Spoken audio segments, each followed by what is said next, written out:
6 News starts with First Alert Day coverage. Just as our weather team predicted, a powerful line of storms slammed into the metro today. Winds at near hurricane force, gusting up to 90 miles per hour in some places. Well, those winds knocked out power and even spawning several tornadoes. 5 reports so far. This all started around 3 when the warnings came in from central Nebraska and then continued east, moving through Omaha and then eventually into Iowa. Well, 6 is on your side tonight with complete coverage on the storm. Tonight, thousands are in the dark in some areas of the metro. And we do have our teams all over the city tonight. Yeah, one big impact of the storm is power outages. And we'll begin with 6 News' Ashley Richardson in Council Bluffs.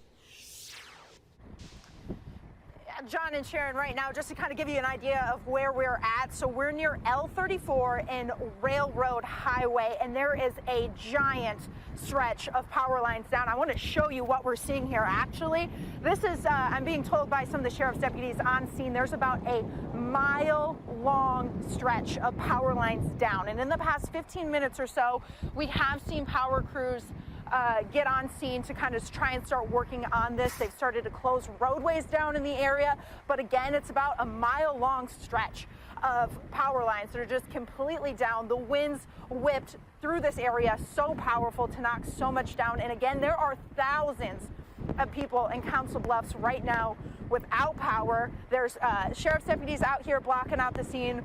We're seeing city crews out here trying to get the roadway shut down and crews as well. But we're going to continue to stay out here and we will bring you more coverage on the damage that we are seeing in Council Bluffs.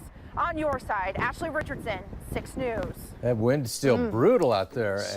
Yeah, Ashley is really taking the brunt of the storm. Today. Yes, she is. Meteorologist Mallory Schnell's been tracking the storm for us this afternoon. And Mallory joins us now from the 6 News Storm Tracker. And Mallory, where are you and what are you seeing out there?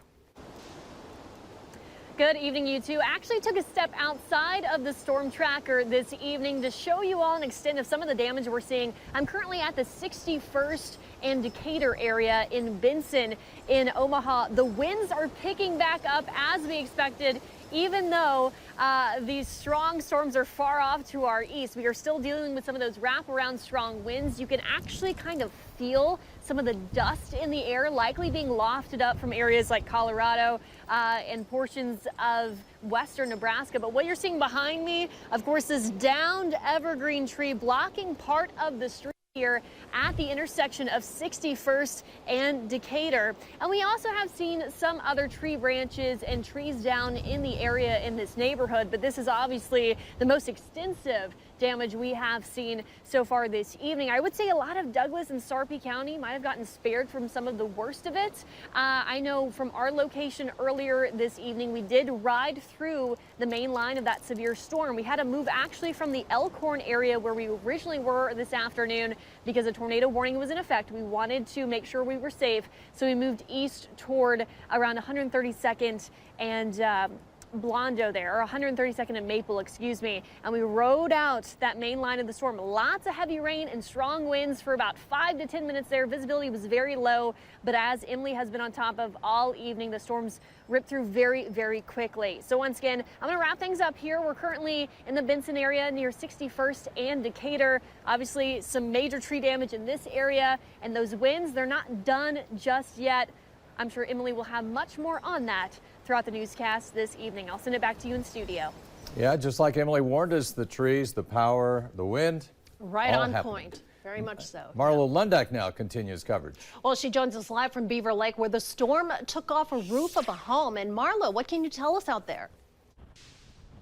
Yeah, John and Sharon, that's right. We are currently just north of Beaver Lake along Highway 75. We got lots of reports of lots of damage out in Beaver Lake. We were driving around and we could see heavy wind damage. We got lots of photos from viewers of roofs being torn off of homes. I spoke with the security guard at Beaver Lake who told me he suspects that there were dozens of homes impacted by this. Roofs just strewn everywhere, trees down, power lines, lots and lots of people in the area without any power. Heavy damage, especially along Murray Road. Lots of homes suffering from that heavy wind damage. The wind is actually picking up again right now. We're told from the security guard that it looks as if the path of the storm hit the clubhouse, the golf course, and then went right down the middle of Beaver Lake. We spoke to some homeowners earlier who were telling us about the moments that this storm hit their home. All of a sudden it got like a really calm, and then living in Nebraska, you kind of just know that that means something else is coming after that. And so then all of a sudden you felt the next gust kind of come, and we went down to the basement. All of a sudden you felt the windows swell, and then it was like, oh, we better actually, probably should have already been in the other room, but we were already in the basement. And then we looked out the window and trees are down, cars are smashed. How fast was Yeah, that homeowner telling us they had 2 cars that were smashed underneath their tree, but they said that they were lucky that there were no injuries within their home. We talked to crews that were on the scene outside of some other homes earlier this afternoon in Beaver Lake, who said miraculously they hadn't seen any injuries as of yet. But as we mentioned, just lots and lots of heavy wind damage. A couple homes with the roofs blown off. We saw a pavilion with the roof blown off as well. So we're going to send it back to you guys live in the studio. Marlo Lundak, 6 News. Tough conditions. Good reporting. Well, the lights are out in several areas across the metro. That's right. We told you about the wind knocking down power poles and lines. Lauren Taylor is monitoring the power outage situation. She joins us now from the live desk. Lauren. Well, John and Sharon, there are thousands of customers without power in both Nebraska and Iowa. And about an hour ago, there were nearly 24,000 OPPD customers without power. Well, that number has dropped significantly. It's now down to just under 17,000 customers without power. So crews are working hard to restore it. Right now, we are taking a look at the OPPD outage map. It shows just over 4,600 customers without power in Douglas County, 3,200 in Sarpy, 1,700 in Saunders County, 4,300 in Cass County, and just under 300 without power in Dodge County. Now we want to show you Iowa. Mid-American Energy is reporting nearly 32,000 customers without power right now.